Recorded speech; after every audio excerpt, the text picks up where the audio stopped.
Number 14 है semiconductor यानी कि अर्धचालक। उसके 1 मार्क्स का पहला क्वेश्चन क्या है कि क्वेश्चन में दे रखा है, देखो एक ऐसे पूरा सर्किट बना हुआ है। सर्किट में पूछ रहा है कि तुल्य प्रतिरोध बताना है। ए और बी के क्रॉस में टोटल रेजिस्टेंस कितना होगा, ये पूछा है। सबसे पहले एक थोड़ी सी थ्योरी तुम लोग समझ लेना, ठीक। उसके बाद आके बात पे आते हैं, ठीक, मुद्दे पे। तो थ्योरी नीचे कर लेते हैं कि अगर ऐसा होता है कि अगर डायोड दो, ये जो होता है इसे पीएन संधि डायोड कहते हैं। पीएन संधि में ये जो चीज़ होती है इसे कहते हैं पी टाइप का, और ये जो डंडा बना हुआ है ये एन टाइप होता है, ठीक है। और इसी का सेम एक डायग्राम और बनाते हैं, ठीक, आगे काम की बात है। ये पी है और ये एन है। तो ऐसा होता है कभी भी अगर इसे बैटरी से जोड़ा जाएगा, और बैटरी से जोड़ने पे क्या होता है, ये चीज़ का लोअर पोटेंशियल होता है और ये हायर पोटेंशियल होता है। तो ये हायर पोटेंशियल कभी भी अगर पी के साथ में जुड़ा हुआ है तो इसे कहते हैं ये फॉरवर्ड बाइज है, ठीक है। और अगर ये जो पी वाला टाइप है वो लोअर पोटेंशियल के साथ में जुड़ा हुआ है, लोअर यानी कि ये नेगेटिव वाले के साथ में जुड़ा हुआ है, तो लोअर पोटेंशियल के लिए इसका मतलब ये हो जाता है रिवर्स बाइस।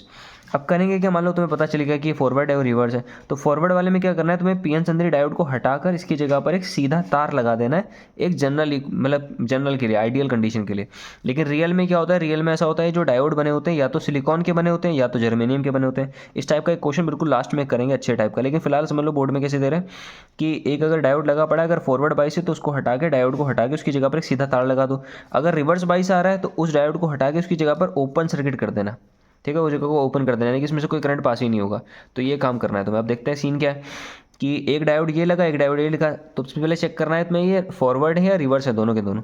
तो अगर देखो यहाँ नेगेटिव है तो नेगेटिव मतलब ये लोअर पोटेंशियल है, इधर जाओगे इधर जाओगे इधर जाओगे इधर जाओगे इधर जाओगे, यानी कि जो पी वाली चीज़ है, पी वाली चीज़ वो जुड़ी हुई लोअर पोटेंशियल के साथ में, यानी कि कैसा हो जाएगा, ये हो जाएगा रिवर्स बाइस। यानी कि इसको हटा के कैसे करना है, एक सिंपल सा सीधा तार लगा देना है। तो डायग्राम देख लो, यहाँ पर एक सीधा तार लगा देना है ऐसे ओपन वाला, और ऐसा और ऐसा, ठीक। ऐसा कंडीशन यहाँ बननी है। और उधर देखो क्या कंडीशन बनेगी, उधर ऐसा है कि ये बना हुआ है, देखो बिल्कुल सेम। अगर यहाँ समझो कि अगर ये जो चीज़ है, मैंने बताया कि अगर ये चीज़ अगर हायर के साथ जुड़ी है तो ये रिवर्स बाइस है, और जो एन वाला होता है वो किसके साथ में जुड़ा होना चाहिए था, नेगेटिव के साथ में, ठीक। वही वाली कहानी यहाँ समझो। या अगर ये ऐसे समझ में नहीं आ रहा, उल्टा देखते हैं। देखो हायर पोटेंशियल जुड़ा हुआ है इधर एन के साथ में, गलत हो जाएगा, ठीक। हायर पोटेंशियल किसके साथ में जुड़ा होना चाहिए था, पी के साथ में, तो वो होता फॉरवर्ड बाइस। अभी ये क्या है, रिवर्स बाइस है।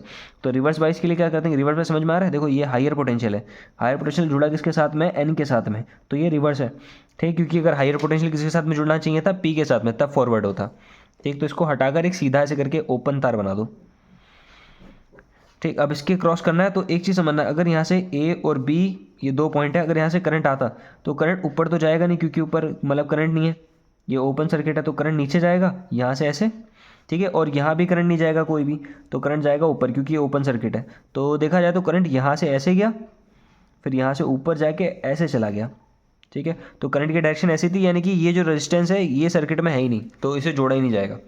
तो देखो एक तो ये 4 का है, ये 5 का और 4 का, तो ये तीनों के तीनों जो बंदे हैं सीरीज में आ रहे हैं। और सीरीज में करते हैं क्या है कि आर इक्वलेंट निकालना है, तो तीनों को सीधा जोड़ दो। तो आर इक्वलेंट का आंसर क्या होने वाला है, 4 + 5 + 4, यानी टोटल कितना हो जाएगा, 9 ओम का। मार्क्स का पहला क्वेश्चन देखो क्या है कि 2 मार्क्स के क्वेश्चन में कह रहा है यदि पीएन संधि डायोड का अग्र अभिनत में प्रतिरोध 10 ओम है, ठीक है। पीएन संधि डायोड है फॉरवर्ड बाइस में, और उसका जो रेजिस्टेंस है, डायोड का जो रेजिस्टेंस है वो 10 ओम का है। और यदि अग्र वोल्टेज यानी कि जो फॉरवर्ड वोल्टेज है उसमें 0.025 वोल्ट का परिवर्तन हो रहा है, चेंज हो रहा है, तो उसके करंट में कितने का चेंज आएगा, ये पूछा है। तो देखो सिंपल सी बात है कि तुम्हें रेजिस्टेंस दे रखा है कि रेजिस्टेंस जो है वो 10 ओम का है, वोल्टेज में चेंज दे रखा है, और करंट में चेंज पूछा है। तो जो करंट में चेंज आएगा वो हो जाएगा डेल्टा वी अपॉन में आर, ठीक है। डेल्टा वी की जगह पर 0.025 डिवाइड बाई आर की जगह पर हो जाएगा 10। अगर यहाँ से पॉइंट को हटाओगे तो नीचे एक जीरो बन जाएगा, और एक मिनट, अगर पॉइंट हटाओगे तो टोटल कितने, अच्छा ये पॉइंट हटने की जरूरत ही क्या है, पॉइंट वाले कहते तो एक जीरो पीछे एक के बाद पॉइंट लगा तो आंसर हो जाएगा 0.0025, ठीक। इसे और अगर अच्छी तरीके से लिखना है तो पता है क्या कर दो, इसे 2.5 कर देते हैं। तो पॉइंट को किधर शिफ्ट कर रहे हैं, इधर की तरफ। कितनी डिजिट शिफ्ट हुआ है, 1 2 3, 3 डिजिट शिफ्ट हुआ है, यानी कि मल्टीप्लाई कर देना 10⁻³ एम्पियर, ठीक है। और 10⁻³ को क्या कहते हैं, मिली कह सकते हैं, तो इसे मिली एम्पियर कह दोगे तब भी कोई दिक्कत नहीं है, ठीक। ये मल्टीप्लिकेशन वाली चीज़ को थोड़ा सा और समझ लेते हैं, आगे न्यूमेरिकल में काम आ जाएगा। तो ऐसा होता है कि कभी भी अगर जैसे पॉइंट है, जैसे लिखा हुआ है 0.25, ठीक, और इस पॉइंट को तुम्हें खिसकाना है इस तरफ, यानी कि तुम्हें राइट हैंड पे खिसकाना है। पॉइंट को कभी भी राइट में अगर खिसकाना होता है तो जितनी भी डिजिट खिसकाओगे, जैसे मान लो एक डिजिट मैंने खिसकाई खाली, एक बार, तो इसका मल्टीप्लाई 10⁻⁻1 से कर देना, ठीक है, -1 से। अगर राइट में जाएगा तो -1 से मल्टीप्लाई करना है, और अगर कभी भी लेफ्ट में लेकर जाओगे तो +के 1 से मल्टीप्लाई कर देना, ठीक। जैसे कि अगर कर दोगे 0.025, ठीक, तो इस बार गया इधर की तरफ, तो लेफ्ट में जाएगा तो 10⁻+1 से मल्टीप्लाई कर देना, और राइट में जाएगा तो -1 से कर देना, ठीक। ये चीज़ ध्यान रखना। अगर ये एक छोटा सा कॉन्सेप्ट है, खाली दोबारा देख लो, पॉइंट किधर किस शिफ्ट हुआ है, राइट के हैंड पे, राइट हैंड पे शिफ्ट होगा तो 10⁻−1 से मल्टीप्लाई, और अगर लेफ्ट में शिफ्ट होगा तो 10⁻+1 से मल्टीप्लाई। क्वेश्चन देखो क्या दे रखा है कि एक ऐसे करके सर्किट बना है, वो सर्किट एक वोल्टेज है और यहाँ पर सबके सब रेजिस्टेंस लगे पड़े हैं और 3 डायोड लगे हैं, 1 2 3 करके। और तीनों डायोड में क्या पूछ रहा है कि प्रत्येक डायोड में प्रवाहित धारा की गणना करनी है, यानी कि हर एक डायोड में कितना कितना करंट जा रहा है इसके बारे में तुम्हें पता करना है। तो देख लेते हैं क्या सीन है। एक बार अपने पास शीट में देखो लिखा पड़ा है कि ऐसे करके देखो 3 डायोड लगे पड़े हैं, तीनों डायोड 1 2 3 D1 D2 तीनों में करंट पता करना है, ठीक। इसमें पहले चेक करना पड़ेगा इनमें से कौन सा वाला रिवर्स बाइस है और कौन सा वाला इसमें से फॉरवर्ड बाइस है, ठीक। फॉरवर्ड और रिवर्स बाइस को ऐसे चेंज मतलब देख लेंगे, और जो रिवर्स वाला होगा उसको हटा के एक ओपन वायर कर देना, और जो फॉरवर्ड होगा उसको हटा के एक सीधा तार बना देंगे, ठीक। तो करके देखते हैं सॉल्व कि देखो अगर ये पॉजिटिव वाली जो चीज़ है ये हायर पोटेंशियल है, हायर पोटेंशियल इसमें जुड़ा पड़ा है P के साथ में, यानी कि ये हो जाएगा फॉरवर्ड बाइस, ठीक। और ये जुड़ा हुआ है N के साथ में, ये हो जाएगा रिवर्स बाइस, और ये दोबारा हो जाएगा फॉरवर्ड बाइस। तो एक नया एक चीज़, अगर ये रिवर्स बाइस है तो ये कैसा बनेगा, ये ओपन सर्किट बनेगा, तो इसमें से तो कोई करंट जाएगा ही नहीं। तो इसमें जो करंट जाने वाला है, यानी इसका नाम कर देते हैं D1 D2 D3, तो जो D2 में करंट जाने वाला है उसे कहते हैं कि 0 करंट है, ठीक। D2 में कोई करंट नहीं जा रहा।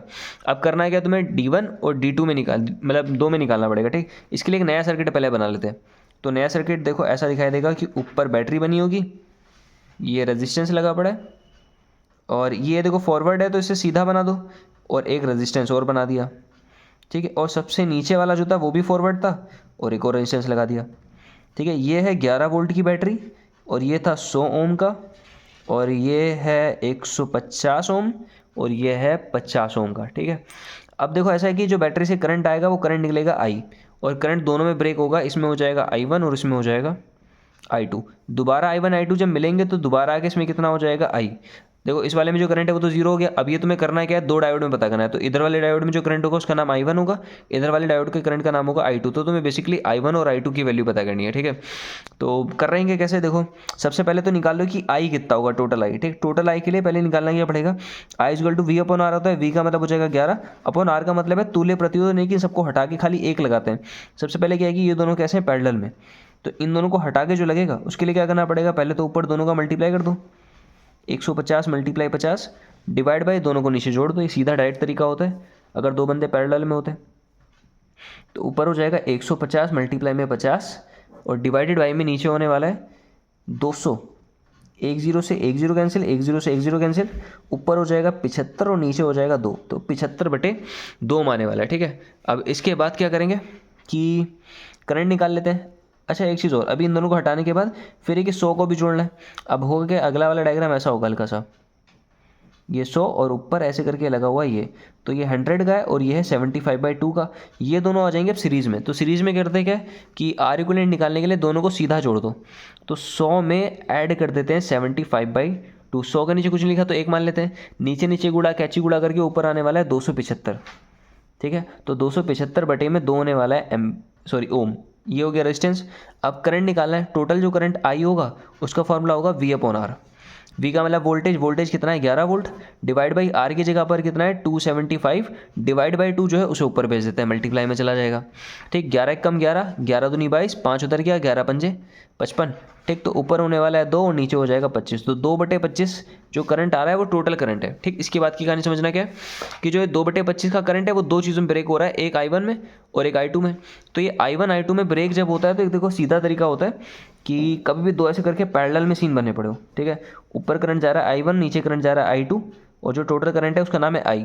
इसका रेजिस्टेंस का नाम R1, इसका नाम R2। तो जो करंट को ब्रेक करते हैं इसका एक तरीका होता है, इधर कोने में तरीका समझ लेते हैं, यहाँ पे अप्लाई कर देंगे, सीधा आंसर आ जाएगा, ठीक। तो अगर I1 I2 निकालना है तो I1 I2 का पहले रेशो निकाल लो। I1 I2 के रेशो का मतलब क्या है कि देखो दोनों के लिए वोल्टेज सेम है, तो I इक्वल टू होता है V/R। ऊपर V होता है, अपॉन में R होता है, ठीक। V दोनों के लिए सेम है तो इसे 1/R1 कह दो, इस टू 1/R2 कह दो, ठीक है। रेशो का मतलब क्या होता है डिवाइड, तो वोल्टेज वोल्टेज कैंसिल होने वाले हैं, ठीक। तो सीधा तरीका है कि कभी करंट I1 I2 निकालना है तो उनका रेशो इक्वल टू होता है 1/R1 1/R2, ठीक है। और I1 I2 1/R1 की जगह पर कितना है, R1 का मतलब है जो I1 वाला करंट है यानी कि 150, ठीक। और इस टू 1/R2 की जगह पर कितना है 50। अब किसी एक ऐसे नंबर से मल्टीप्लाई करो कि ये भी पूरा ब्रेक हो जाए और ये भी पूरा ब्रेक हो जाए, तो मेरे हिसाब से 150 से मल्टीप्लाई कर देना चाहिए। यहाँ पर 150 से मल्टीप्लाई करके ऊपर तो यहाँ पर बनने वाला है 1 और 150/50 का मतलब हो जाएगा 3, ठीक। I1:I2 ये करंट आने वाला है। अब अगर तुम्हें I1 पता करना है तो उसका तरीका देखो क्या, I1 I2 अलग अलग, ठीक। I1 के लिए इस्तेमाल हो रहा है 1 का और डिवाइड बाय में लिखते हैं दोनों को जोड़ के और इसका मल्टीप्लाई कर देते हैं टोटल करंट के साथ में, ठीक। तो ये हो जाएगा 1/4 मल्टीप्लाई में I। बिल्कुल सेम जब I2 निकालेंगे तो इसमें क्या हो जाएगा, I2 के लिए क्या इस्तेमाल हो रहा है 3, कि 2 बाद में 3 बाद में, 3 डिवाइडेड बाय में टोटल दोनों को जोड़ के कितना हो जाएगा 4 और इसका मल्टीप्लाई कर देना करंट यानी कि I के साथ में, ठीक है। तो I1 की वैल्यू क्या हो जाएगी, I1 की वैल्यू है 1/4 मल्टीप्लाई में I, ठीक। 1/4 और I का मतलब टोटल करंट कितना था 2/25, 2 1 कम 2, 2 दूनी 4, दोनों नीचे मल्टीप्लाई हो जाएगा 50, तो 1/50 एम्पियर आ जाएगा I1। I2 निकाल लो, I2 का वैल्यू थी 3/4 और I, ठीक है, 3/4 I, तो 3/4 की जगह 3/4 रहेगा और I की जगह पर हो जाएगा 2/25, तो 2 1 कम 2, 2 दूनी 4, ऊपर हो जाएगा 3 और नीचे हो जाएगा 50, तो 3/50 हो जाएगा। तो ऐसा है कि दोनों में करंट देख लो क्या है कि जो ऊपर थे इस वाले में पहले वाले डायोड में जो करंट जाएगा उसका नाम था I1, उसकी वैल्यू हो जाएगी 1/50 और जो सेकंड वाले में उसमें हो जाएगा 0 और जो थर्ड वाले में उसका हो जाएगा 3/50, ठीक। क्वेश्चन है 5 मार्क्स का, पहला क्वेश्चन 3 नंबर पे दे रखा था कि A1 A2 जो है एमीटर है, A1 A2 एमीटर है, इन एमीटर के अंदर तुम्हें करंट पता करना है, ठीक है। और देखो होता क्या है कि सबसे पहले चेक करना पड़ेगा जो ये डायोड लगा है ये रिवर्स बाइस है या फॉरवर्ड बाइस है, ठीक। तो देखो ये इसका हायर पोटेंशियल है और जो हायर पोटेंशियल है वो जुड़ा है किसके साथ में, निगेटिव के साथ में, इस एन के साथ में, ठीक है। अगर एन के साथ में जुड़ा हुआ है तो यानी कि रिवर्स बाइस है और रिवर्स बाइस में करते हैं क्या है कि इसे एक ओपन सर्किट बनाते हैं। अगर ये ओपन सर्किट हो गया यानी कि 5 ओम वाले में कोई भी करंट नहीं जाएगा।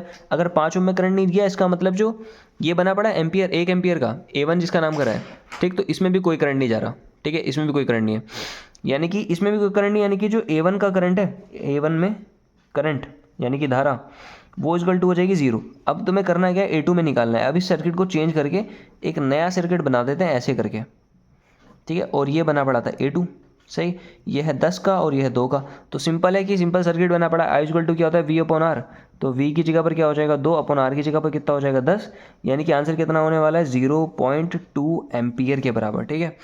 0.2 एम्पियर आ गया। अब ये 0.2 एम्पियर किससे पास हो रहा है, A2 से, तो A2 में प्रवाहित होने वाली धारा का मान हो जाएगा 0.2 एम्पियर। बस क्वेश्चन निपट चुके हैं, ठीक है। लेकिन एक बोनस क्वेश्चन है, ये जेईई मेंस में पूछा हुआ क्वेश्चन है, तो देख लेते हैं, इसे भी देख लेते हैं। इस टाइप का क्वेश्चन को आने के चांसेस बिल्कुल कम है, लेकिन अगर टफ क्वेश्चन बनता है तो उस कंडीशन के लिए देख लेते हैं। तो देखो ऐसा है कि 2 डायोड लगे, एक का नाम D1 कर देते हैं, एक का नाम D2 कर देते हैं। पहला वाला जो डायोड है वो जर्मेनियम का बना है और जो अगला वाला डायोड है वो सिलिकॉन का बना है। सिलिकॉन जर्मेनियम 14th ग्रुप के बंदे हैं जो कि सेमीकंडक्टर बनाते हैं, डायोड बनाते हैं, ठीक है। अब दोनों के दोनों में एक चीज़ होती है, देखो अगर सिलिकॉन स्पेशली दिखा रखा है कि जर्मेनियम का है, सिलिकॉन का है, तो इनमें एक नी वोल्टेज नाम की चीज़ होती है। अगर ये रिवर्स बाइस हुआ तो इनको हटा के एक सीधा वायर, ओपन वायर कर दो, ओपन सर्किट कर दो, तो इनमें से कोई करंट पास नहीं होगा। लेकिन अगर ये फॉरवर्ड बाइस हुआ तो इनको हटाकर एक बैटरी लगा दी जाती है और बैटरी का जो वोल्टेज होता है वो इनके नी वोल्टेज के बराबर होता है। नी वोल्टेज क्या बढ़ा था, जब फॉरवर्ड बाइस का हमने ग्राफ देखा था तो उसमें एक ऐसा टाइम आता है जब यहाँ पर वोल्टेज बढ़ना शुरू करता है, तो उस वोल्टेज को कहते हैं इसका नी वोल्टेज, ठीक है। और दोनों के नी वोल्टेज अलग अलग है। जर्मेनियम का जो नी वोल्टेज होता है जर्मेनियम का वो होता है 0.3 वोल्ट के बराबर, और सिलिकॉन का होता है वो होता है 0.7 वोल्ट के बराबर। तो अब चेक करते हैं कि दोनों, उसके बाद क्या करना है तुम्हें, ये जो RL वाला बंदा है, RL वाला बंदा है, इसमें तुमसे वोल्टेज पूछा है कि इसके क्रॉस वोल्टेज कितना होगा। देखो वोल्टेज इक्वल टू क्या होता है I/R, तो बेसिकली तुम इसमें करंट निकालो और करंट का इससे मल्टीप्लाई कर देंगे, इसमें वोल्टेज आ जाएगा, ठीक है। तो पहला काम है करंट निकालना। करंट निकालने से पहले ये D1 D2 का केस समझ लेते हैं। देखो D1 जो है ये देखो ये क्या है, ये हायर पोटेंशियल, ये किसके साथ जुड़ा हुआ है, P के साथ में। बिल्कुल सेम हायर पोटेंशियल पहले किसके साथ जुड़ा हुआ है, इसके P के साथ में, यानी कि दोनों के दोनों कैसे हैं, फॉरवर्ड वाइज हैं। और फॉरवर्ड वाइज में करते क्या, इनको हटा के एक बैटरी बना लेते हैं, जहाँ पर P टाइप तो वहाँ पर बड़ी वाली बैटरी, ये छोटी वाली, बड़ी वाली छोटी वाली, ठीक। और यहाँ पर एक रेजिस्टेंस लगा पड़ा है और यहाँ पर एक और रेजिस्टेंस लगा पड़ा है और ये वाली बैटरी तो थी जिंदा, ठीक है।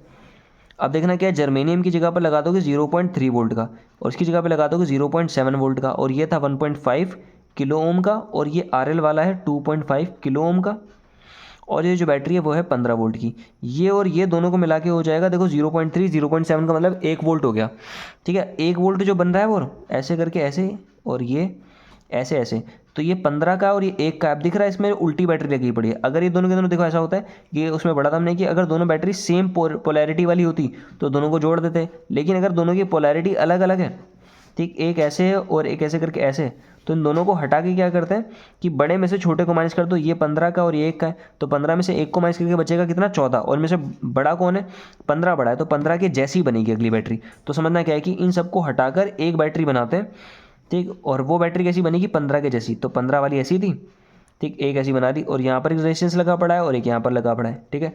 इस वाले का नाम है 1.5 किलो ओम और ये है 2.5 किलो ओम, और ये जो बैटरी है वो कितनी होगी, 14 की, क्योंकि 15 में से इन दोनों को माइनस कर देते हैं, 14 ओम की हो गई, ठीक। अब अगला सीन क्या है कि इन दोनों को हटा के जो एक रेजिस्टेंस लगेगा, एक आर आएगा, उसकी वैल्यू कितना होगी, देखो 1.5 और 2.5 को जोड़ के होने वाला है 4 किलो ओम हो गया।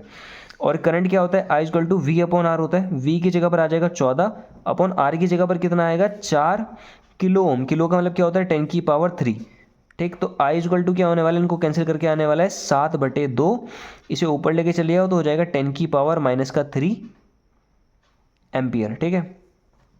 अब ये करंट आ गया। अब करंट क्या है कि जो करंट मूव करेगा वो इसमें भी सेम जाएगा, इसमें भी सेम जाएगा, तो इससे जो करंट पास हो रहा है वो भी इतना ही है, आई के बराबर। क्वेश्चन ने पूछा था कि इसके क्रॉस वोल्टेज कितना है, तो वोल्टेज जो लोड के क्रॉस था वो हो जाएगा आई इंटू आर के बराबर। आई की जगह पर करंट आने वाला है 7/2 गुणे 10⁻³ मल्टीप्लाई आर की जगह पर है 2.5 और किलो की जगह आ जाएगा 10⁻3। ये दोनों कैंसिल हो जाएंगे, यहाँ से पॉइंट हटा के नीचे एक 0, 5 के टेबल से कैंसिल कर दो, ऊपर 5 नीचे आएगा 2, और कुछ 2 से नहीं कट रहा, ऊपर होने वाला है 35 और नीचे हो जाएगा 2, 35/4 सॉरी, ठीक है, 2 दूनी 4, तो 35/4 को जब सॉल्व करोगे तो आंसर आने वाला है 8.75 वोल्ट, ठीक है। तो ऑप्शन नंबर ए वाला सही था। तो इस टाइप का क्वेश्चन और एक बार देख लिया हमने, ठीक है।